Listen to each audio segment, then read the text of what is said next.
Right action. So আজকে আমরা শিখবো খুবই কনফিউজিং দুইটা টার্ম, সেটা হলো অফ আর ফ্রম এর ইউজ।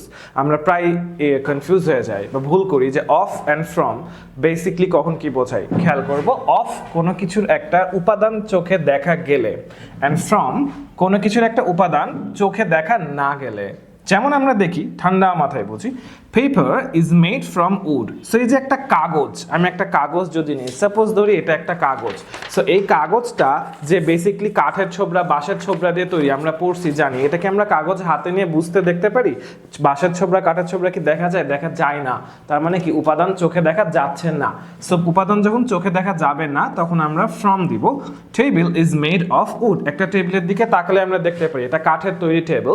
সো টেবিলের উপাদানটা চোখ দিয়ে আমরা আইডেন্টিফাই করতে পারি, দেখা যায়, সেই জন্য অফ হয়েছে। আবার human body is made from cells. এই যে আমাদের হিউম্যান বডি, আমরা যে সেল দ্বারা তৈরি, এই সেল কি চোখ দিয়ে দেখা যায়? যায় না। অর্থাৎ উপাদানটা চোখে দেখা যাচ্ছে না, কিন্তু আমার উপাদান কিন্তু সেল।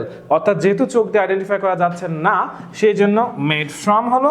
আবার mirror is made of glass. একটা আয়না, মিরর, সেটাতে কাঁচের তৈরি। আয়নার দিক তাকালেই তো দেখা যায়, আয়নার সামনে যেটা পুরোটা দেখি ওটা কি কাঁচ, একটা গ্লাস, তাই না?